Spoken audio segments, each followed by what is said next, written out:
감사합니다. 자, 세계 역사를 공부하다 보면은 어떤 작은 사건 하나가 의도하지 않은 새로운 역사의 장을 펼쳐내는 그러한 사건들이 가끔씩 일어나는 것을 보게 됩니다. 하나의 변곡점이 되는 것이죠. 1914년 6월 28일 보스니아의 수도, 여기서도 나왔죠. 사라예보. 사라예보에서의 총성 소리가 바로 그것입니다.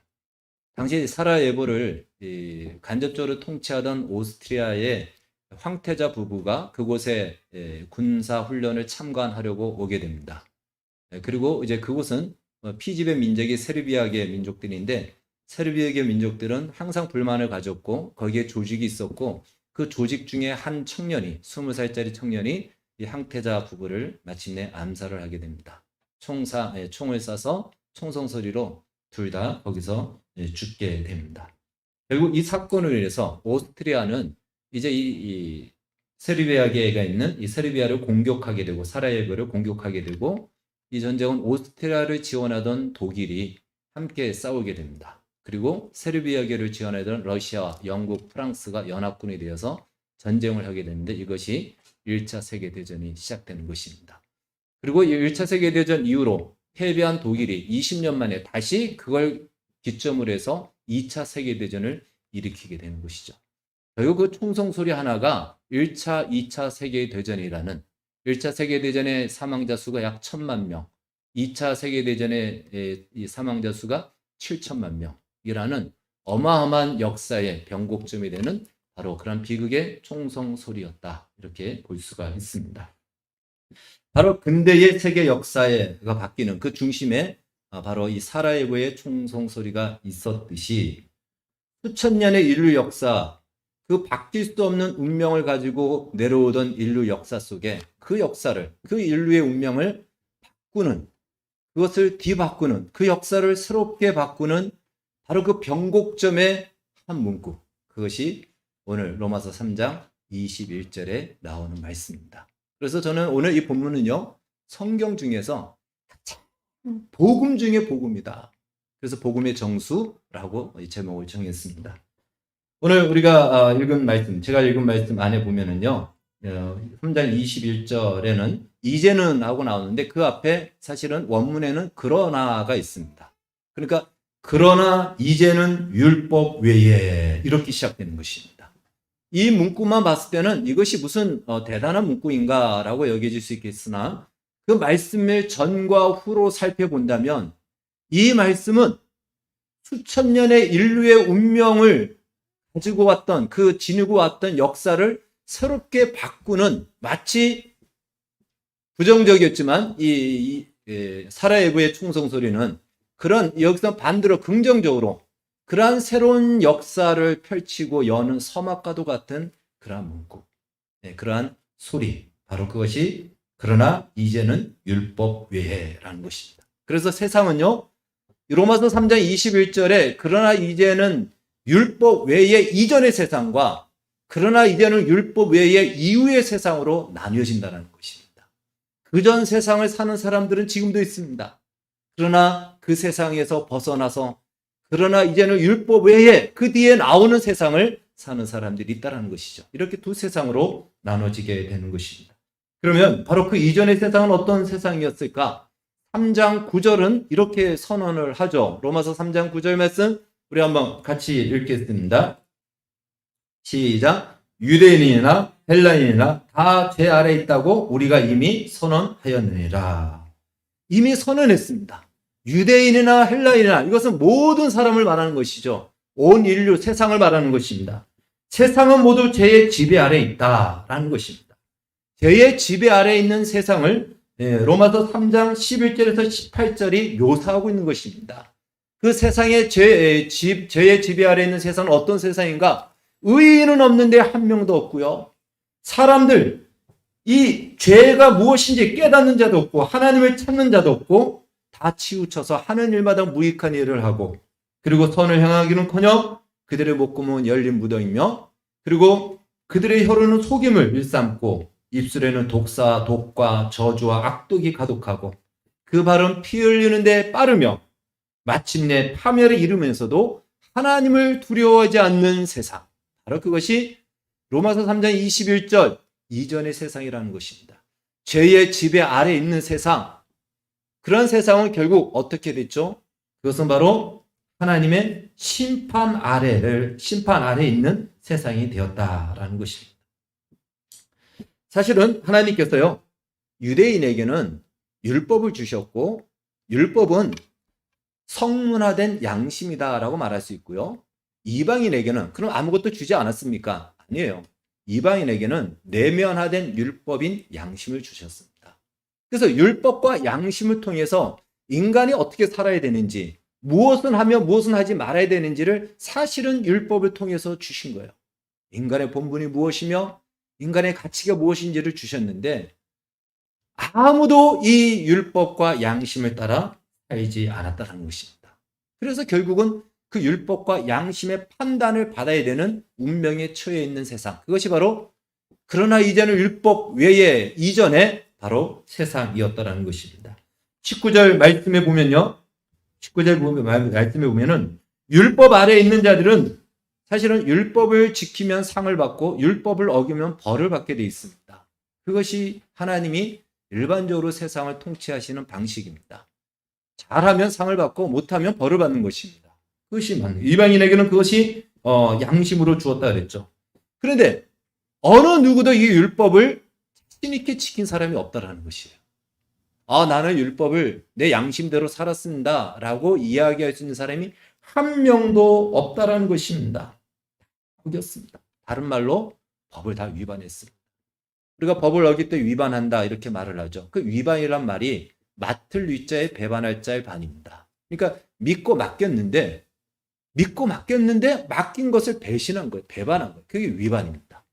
하나님의 율법을 유대인에게 맡겼는데 유대인들이 자신들이 율법, 성문화된 양심이라고 할 수 있는, 기록된 양심이라고 할 수 있는 율법을 통해서 하나님의 뜻이 무엇이고 인간이 무엇인지를 알고 이방인들에게 가르쳐줘야 되는데 거꾸로 장식용으로 가지고 있고 그것을 어기면서 배신을 했다라는 것입니다. 그리고 이방인의 양심도 역시 마찬가지였다라는 것입니다. 그래서 율법이나 양심, 이 모든 것을 인간은 어기게 되었고 어김으로 말미암아 이제 그것 때문에 심판과 판단을 받게 되었다. 이것이 오늘 우리가 읽은 로마서 3장 21절 이전의 세상인 것입니다. 율법이나 양심은요, 인간의 행동의 기준이 됩니다. 그리고 우리의 인간의 행동의 판단은 그 율법이나 양심이 기준이 되어서 판단하게 되어 있습니다. 그것이 동물과 인간의 차이인 것입니다. 마치 이와도 같습니다. 우리가 도로를 운전하다 보면은 중앙선이 없을 때는 그냥 아무 데로 가도 돼요. 그냥 이렇게 가도 이렇게 왼쪽으로 가도 역주행이란 말이 없어요. 왜? 중앙선이 없으니까 아무 데로 가도 오도 되는 겁니다. 여러분, 그런 것이 어떨 때는 운전하기에 편하긴 하죠. 예. 그러나 그것이 만약에 우리 모든 도로에 그렇게 돼 있다가는 꼼짝달싹 못하죠. 그건 완전 무질서가 되어버립니다. 그래서 안 되겠다. 우리가 다 같이 편하기 위해서는, 안전하기 위해서는, 사고를 예방하기 위해서는 중앙선을 그어서 가는 차는 오른쪽으로 가고 또 반대로 왼쪽에서 온 차들만 가게 하자. 그래서 중앙선을 딱 긋는 순간 그것은 기준이 됩니다. 그래서 그때부터는 왼쪽으로 가던 사람은 행동이 어떻게 되죠? 오른쪽으로 가게 돼 있는 것이에요. 그래서 중앙선을 넘으면은 그 중앙선이 기준에 대해서 위반했다 안 했다라고 우리에게 범칙금을 매기는 것입니다. 그 중앙선은 사실은 율법과도 같은 거예요. 우리의 행동의 기준이 되고 그걸 어기게 되면 그 중앙선이 우리를 판단하게 된다는 것입니다. 그래서 한번 중앙선을 그어보니까 오늘 사도 바울이 이렇게 얘기하는 거예요. 모든 사람이 다 중앙선을 위반하더라는 겁니다. 한 명도 위반하지 않고 운전하는 사람이 없다라는 것을 발견했습니다. 그것이 우리의 실상이다. 그것이 우리의 운명이었다. 그걸 바울이 이렇게 이야기하는 것이죠. 그것이 이전의 세상인 것입니다. 자, 그러면 우리는 이 중앙선을 통해서 뭘 알 수 있냐면, 우리는 누구나 다 중앙선을 넘나드는구나. 이 중앙선을 넘지 않고서는 운전할 수 있는 실력이 우리에게는 없구나라는 걸 비로소 우리는 발견하게 됩니다. 율법의 한 목적이기도 합니다. 율법이 없을 때는 이것이 죄인지 아닌지도 모릅니다. 양심이 없으면요, 죄인지 뭔지 모르고 도덕도 없고 막 사는 것이죠. 그런데 양심이 있고 살아있는 양심이 있고 율법이 있으니까 이건 나쁜 거다. 이건 잘못된 거다. 내가 나쁜 짓을 했네. 나쁜 행동을 했네. 이걸 알게 되는 것이죠. 율법을 통해서 그걸 깨닫게 하는 것도 하나의 목적이기도 합니다. 그런데 중요한 것은요. 그걸 알든 모르든 거기서 해결할 수 있는 답이 둘 다 없다는 것이에요. 물론 모르는 사람은 모르니까 더 마음대로 살죠. 더 엉망진창으로 삽니다. 더 자기 마음대로 삽니다. 그렇게 사는 것보다 알고 그렇게 살지 않으려고 노력하는 것이 훨씬 낫죠. 그러나 문제는 그렇게 살지 않으려고 하지만 살지 않을 수 없는 인간의 연약함과 실상을 발견하면서 인간은 절망하기 시작합니다. 그리고는 그 절망을 대체하기 위해서 다른 것으로 채우려고 한다는 것이에요. 요즘식으로 얘기한다면 이렇게 얘기하면 아마 우리가 쉽게 좀 이해할 수 있을 겁니다. 정말 우리가 꿈꾸는 것이 행복 아니겠습니까? 진짜 만족스러운 행복을 꿈꾸면서 살기 위해서 밤낮을 일하지 않고 성공하고 열심히 일해서 내 꿈을 이루기도 하고 돈도 모으고 또 이것저것 또 마련해 봅니다. 그래서 모양은 그렇게 갖추었어요. 누가 보면은 전원주택도 짓고 멋진 자동차도 있고 안정된 수입도 있고 행복한 것 같아요. 그런데 실상 우리 인간의 내면을 살펴보니 여전히 우리 안에는 불안과 염려가 떠나지 않고 우리의 영혼까지 만족할 수 있는, 만족시켜주는 것이 없더라는 것입니다. 그것을 나타내는 것이 많은 문학 작품이 그런 것들을 우리에게 보여주고 있는 것이죠. 고뇌하며 살펴보면서 나름대로 답을 찾는다지만 답이 없다. 이것이 세상의 모습인 것입니다. 로마서 3장 21절의 모습인 것입니다. 우리의 현실이죠. 여러분, 이것은 우리의 지금 살아가는 현실과 무슨 상관이 있을까? 아니에요. 우리의 현실과 상관이 있습니다. 사실 우리에게 만족이 없고 우리가 살아가면서 겪는 슬픔과 비극과 질병과 가난과 고통과 다툼과 이런 모든 것들은요.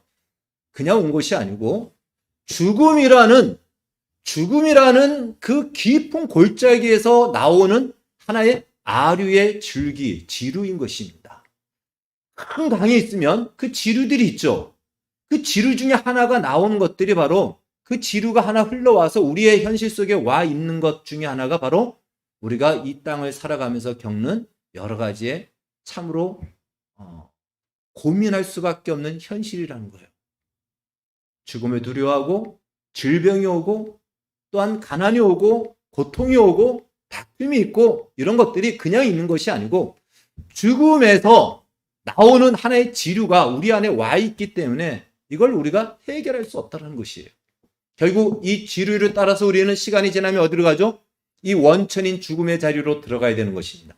그것이 바로 법을 위반한 자에게 주어지는 대가요, 판단의 결과인 것입니다. 우리 모두는 법을 위반했기 때문에 그 법에 위반된 기준을 가지고 심판을 받아야 되는데 그것이 바로 죽음이라는 것이죠.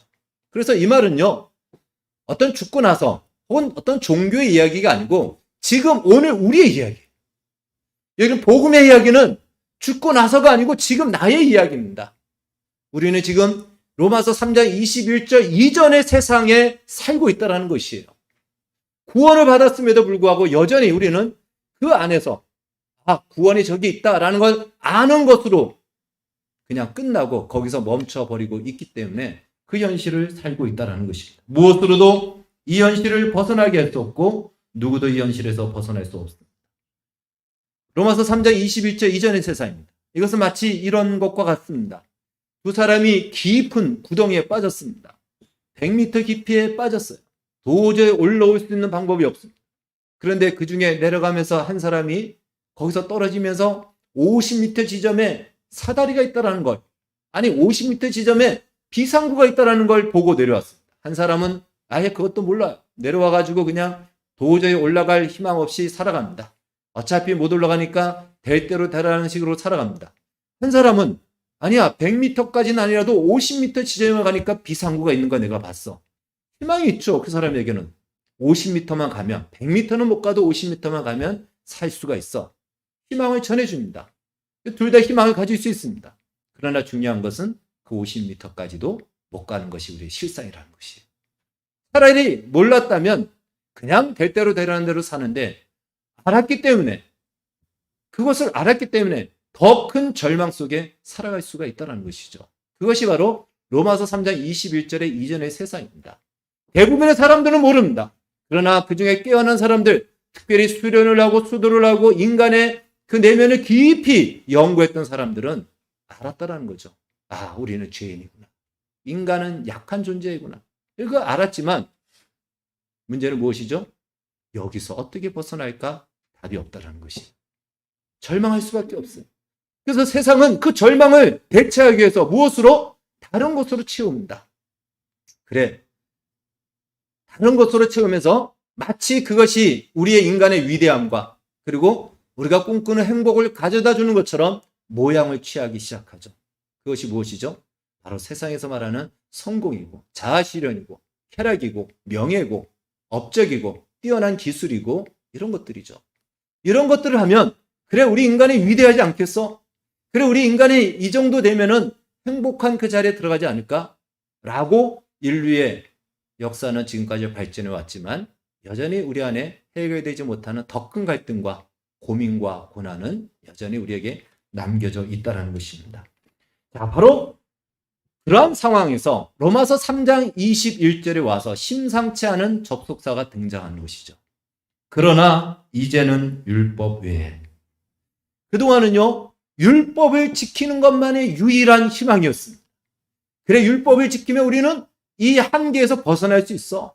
이 고통에서, 이 고난에서, 이 슬픔에서, 이 비극에서 벗어날 수 있어. 라는 희망을 가졌지만 실상을 보니까 어느 누구도 예외 없이 중앙선을 다 위반하더라는 거예요. 벗어날 수 없는 존재라는 걸 알면서 더욱 큰 절망에 빠질 수밖에 없었습니다. 다른 것으로 대체했지만 해결할 수 없었습니다. 여기서 율법이라는 것은 우리의 양심도 같이 포함하는 것입니다. 하나님은 믿지 않는 자들에게는 하나님을 알지 못했던 구약 시대에는 이방인에게는 양심을 주신 거예요. 내면화된 율법입니다. 물론 정확하진 않지만 비슷한 기능을 가지고 있는 것입니다. 근데 누구도 그 양심을 따라서 사람들이 헌법을 만들고 규칙을 만들고 도덕을 만드는데 그것을 다 지키지 못한다는 것이. 아무도 그걸 다 지켜서 완전히 이룰 수 있는 사람이 없다. 그것이 우리의 현실이죠. 바로 그때에 그 유일한 방법도 이제는 희망이 아닌 절망으로 끝날 그때에 그러나 이제는 율법 외에 그 유일한 방법이 아닌 다른 방법이 있다는 것을 제시하는 문구가 등장하는 거죠. 다른 말로 수천 년의 인류 역사를 뒤바꾸는 새로운 역사가 펼쳐지는 바로 그러한 서막과도 같은 말이 여기서 등장한 것입니다. 그 새로운 역사를 여는 것, 그것은 무엇이죠? 그 뒤에 나오는 대로 하나님의 의입니다. 우리 같이 한번 따라해 봅시다. 하나님의 의. 그러나 이제는 율법에 하나님의 한 의가 나타났으니 이 하나님의 의는 율법과 선지자들에게 증거를 받은 것이다. 다른 말로 구약 시대부터 하나님이 이미 말씀하시고 있었던 것이라는 것입니다. 그리고 하나님의 의는 유대인이나 헬라인이나 차별 없이 모든 믿는 자에게 주어집니다. 인간의 어떤 조건에 의해서 잘하면 주고 안 되면 벌하는 것이 아니고 그런 조건과 상관없이 모든 인간에게 주어지는 하나님의 은혜로 주어진다는 것입니다. 그래서 이제 여기까지 정리해 보면요. 로마서 3장 21절 이전 세상은 죄 때문에, 다른 말로 우리가 법을 어겼기 때문에, 법을 어긴 죄 때문에 우리는 하나님의 심판을 받아야 됐고 그것은 바로 우리에게 죽음의 운명이었고 그 죽음의 운명은 우리가 현실을 살아가는 데 있어서 갈등과 고민과 고통과 다툼과 가난과 슬픔과 질병을 가져다주는 우리의 현실의 이야기였고 이제는 여기서 이것을 뒤바꿀 수 있고 여기서 우리를 구원할 수 있는 새로운 하나님의 역사, 하나님의 의가 등장하고 시작되었다라는 것을 말해준 것입니다. 우리의 영혼까지 만족시킬 수 있는 그 유일한 하나님의 의, 그것이 바로 복음의 정수인 것입니다. 그래서 우리는 구원을 얘기하고 우리 기독교의 복음을 얘기할 때요, 죽고 난 뒤에 천국 가는 그렇게 생각하면 안 됩니다. 이것은 지금 나의 이야기고 우리의 현실의 이야기인 것입니다. 이렇게 하나님의 의가 구원의 역사, 어떻게 그 구원의 역사를 만들어냈나 24절에서 26절까지 이 말씀 우리 같이 한번 읽도록 하겠습니다. 24절에서 26절 시작. 그리스도 속량으로 말미암아 하나님의 은혜로 값없이 의롭다 하심을 얻은 자 되었느니라. 이 예수를 하나님이 그의 피로써 믿음으로 말미암는 화목제물로 세우셨으니 이는 하나님께서 길이 참으시는 중에 전에 지은 죄를 관가하심으로 자기의 의로우심을 나타내려 하심이니 곧 이때에 자기의 의로우심을 나타내사 자기도 의로우시며 또한 예수 믿는 자를 의롭다 하려 하심이라. 아멘. 바울은 여기서 하나님이 하신 일을 두 가지로 소개하고 있습니다. 먼저 하나님은 정의를 실현하십니다. 공의를 실행하십니다. 정의란 죄에 대한 정당한 심판을 행하는 것이죠. 본래 우리가 법을 위반했기 때문에 그 위반한 것에 대한 대가로서 심판과 벌을 받아야 되는 것이 마땅했습니다. 그것이 정의를 실현하는 것입니다. 그런데 하나님께서는 우리가 받아야 될 그 대가를 하나님이 그의 아들 예수 그리스도를 보내어 우리가 받아야 될 대가를 대신 받게 하십니다. 다른 말로 우리의 죄에 대해서 하나님이 분명히 책임을 물으셨고 심판을 하셨다는 것입니다. 그가 아들이라도 우리의 죄를 짊어졌다면 과감하게 가차없이 심판을 하심으로 하나님은 당신의 공의와 정의를 나타내셨다는 것입니다. 뿐만 아니라 이렇게 공의를 행하심으로 말미암아 예수님은 사실은 죄가 없는데 우리의 죄짐을 지고 대신 대가를 받으셨기 때문에 그분은 또 하나의 의, 원래 죄가 없는 의인이신데 바로 그 의를 다시 하나 또 얻게 되십니다. 그것을 가지고 신학적으로는 획득한 의라고 얘기합니다.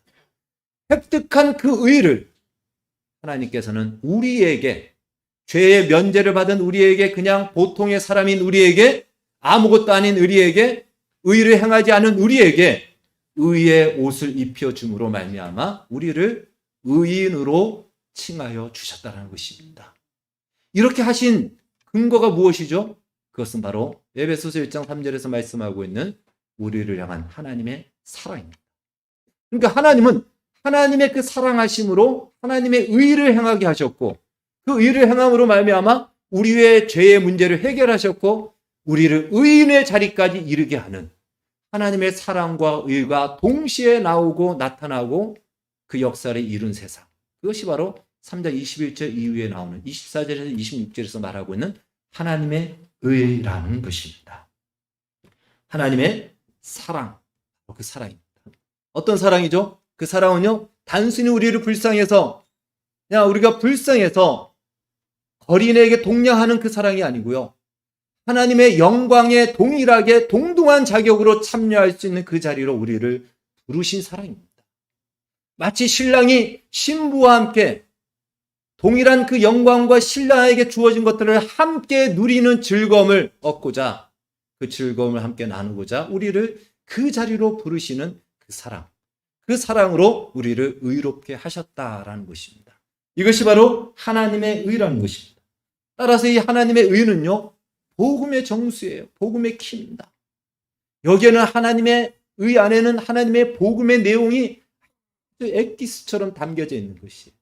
하나님의 사랑과 하나님의 공의와 그리고 하나님께서는 어떻게 자신의 의를 나타내셨는지 그 방법까지도 이 안에 다 담겨져 있는 것입니다. 이로 인해서 우리는 비로소 하나님의 이 의 때문에 우리는 로마서 3장 21절의 세상을 살아야 되는 운명에서 그 이후의 운명, 더 이상 죄의 지배를 받지 않고 죽음의 그늘 아래 있지 않아도 되고 영원한 생명과 하나님의 영광을 바라보며 소망할 수 있는 그 자격까지 얻는 그 바로 세상을 우리는 살게 되었고 그 세상으로 우리는 들어가게 되었다는 것입니다. 새로운 세상, 새로운 역사가 펼쳐지게 된 것입니다. 제가 이것을 설명할 때는 이렇게 좀 많이 비유를 듭니다. 쉽게 말해 전교에서 1등하는 어떤 학생이 있습니다. 그 학생이 어떤 반에 분명히 학생이겠죠. 당연히 반에서도 1등하겠죠. 그 학생이 자기가 전교에서 1등하는 그 공부의 실력을 나 전교에서 1등해 이렇게 드러내지 않고 어떻게 자신의 실력, 자신의 실력이 1등인지를 드러내는가 하면 그 반에서 아니 전교에서 꼴찌하는 친구를 데려다가 그 친구에게 자기가 가르쳐 줍니다.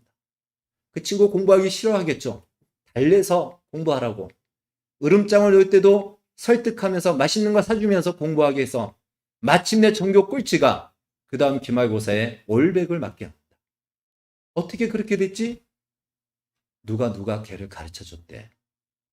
그것으로 그 100점 전교 1등하는 아이는 자신의 실력이 어떠한지를 드러내는 것이죠. 하나님이 우리에게 당신의 의를 나타내는 것이 나는 깨끗하고 거룩하고 너희는 죄인이고 더럽다 이렇게 나타내지 않고요. 더러운 우리를 데려다가 씻기고 또한 상처난 부분을 싸매고 계속해서 또 더러워지는 우리를 씻기고 씻겨서 마침내 우리를 정말 그 집 아이, 그 아버지의 그 아들, 그 아버지의 그 자녀와 같은 똑같은 바로 그런 색깔로 그런 옷으로 입혀서 우리를 의롭게 하고 하나님의 자녀 삼게 한 뒤에 하나님이 내가 나의 의를 이렇게 나타내겠다라고 하신다는 것이에요. 이것이 복음이고 이것이 바로 하나님의 의인 것입니다. 비로소 로마서 3장 21절 이후로 새로운 세상이 열렸습니다. 이제 우리는 하나님의 의로 말미암아 더 이상 죄의 지배를 받지 않아도 되고 죽음의 심판을 두려워하지 않아도 됩니다. 그러니까 우리의 현실 속에서 지금 겪고 있는 여러분들이 지금 겪고 있는 고민들이 있죠. 현실적인 아픔들이 있고 고난이 있죠. 그것을 이 복음 안에서 해결하셔야 됩니다. 그것은 환경을 바꾼다고 해서 해결되는 것이 아닙니다. 환경을 바꾸는 것은요, 잠시의 진통제를 쓰는 것밖에 안 됩니다. 물론 우리는 환경에 영향을 받을 수 있지만 그 환경이 상관없이 나는 주의 주시는 복음 안에서 만족하며 기뻐하며 충분히 감사할 수 있고 찬송할 수 있는 바로 그 은혜를 입은 자고 지금 내가 구원받은 자리가 바로 이 자리, 이 세상을 살아가고 있다는 사실을 여러분들은 확인하시고 점검하셔야 되는 것입니다. 새로운 역사가 시작되라는 것이죠. 이것은 구약에서부터 하나님이 말씀하셨고 시작하셨고 약속하셨던 것이며 수천 년의 역사를 통해서 하나님은 그 약속을 잊지 않으시고 그 약속을 마침내 그 신실하심으로 이루신 것입니다. 그래서 우리는 로마서 3장 21절에 그러나 이제는 율법 외에라는 이 말씀이 들어갈 때 하나님이 그냥 온 것이 아니고요. 수천 년의 역사의 시간을 지키시고 지내오면서 이제 하나님께서 원하시는 액션을 취하는 때가 바로 이때였다라는 것을 우리는 알아야 됩니다. 다른 말 하나님은 이제 우리에게 새로운 세상을 여셔서 하나님의 그 영원한 영광에 참여하도록 우리를 부르시고 있다는 이 사실은 앞으로도 하나님은 바로 우리를 그 세상으로 그 자리로 우리를 이끌어 가신다라는 것입니다. 이제 우리에게 주어진 세상은 바로 하나님의 신실하심 아래에서 허락된 세상이고 인생이라는 것을 우리는 기억하시기를 바라겠습니다. 하나님이 우리를 그 영광에 참여하는 자리에 이르기까지 그 신실하심을 거두지 않으십니다. 새로운 세상을 여신 하나님이 우리에게 그 세상에서 하나님의 주신 은혜를 누릴 것을 요구하십니다. 이 복음을 할 때, 이 하나님의 은혜를 할 때 이제 우리는 순종하는 것이, 충성한 것이, 나를 희생하는 것이 아니고 새로운 세상을 여는 복음의 은혜를 누리는 것임을 우리는 발견해야 됩니다. 이건 희생이 아니에요. 그 영광에 참여하는 기쁨이고 그것은 우리를 부르신 새로운 세상을 사는 우리에게만 주어진 특권이라는 것을 우리는 발견해야 됩니다. 그것이 바로 영생을 누리는 것이며 로마서 3장 21절 바로 이후에 펼쳐진 새로운 세상을 사는 우리의 삶의 방식인 것입니다. 시간이 계속 지나갑니다. 로마서 3장 21절이 있음에도 불구하고 거기서 그 이전 세상과 그 이후의 세상에서 한 발자국도 더 나가지 못하고 들어갔다 나갔다 하는 바로 그 문턱을 넘어왔다 다시 나갔다 하기를 반복하지 마십시오. 우리에게는 로마서 3장 21절 이후 하나님의 의로 펼쳐진 세상을 살 수 있는 기회를 허락하셨습니다. 바로 그 기회에서 허락된 약속과 영광을 누리며 사는 우리 모두가 되어지기를 주의 이름으로 축원합니다. 기도하겠습니다. 하나님 감사합니다. 복음의 정수인 하나님의 의를 우리가 받았습니다. 우리가 의인으로 칭함을 받은 의인은 단순히 옳은 사람, 깨끗한 사람이 아닌 하나님이 받으시 예수님의 획득하신 그 의와 동일한 의요, 그 의로 옷 입었음을 잊지 않게 해주셔서 의에 맞는 기쁨을 누리게 해주시고 그 삶을 누리게 해주시고 그 삶을 기꺼이 살아내는 우리 모두가 되게 하여 주시옵소서. 예수님의 이름으로 기도하옵나이다.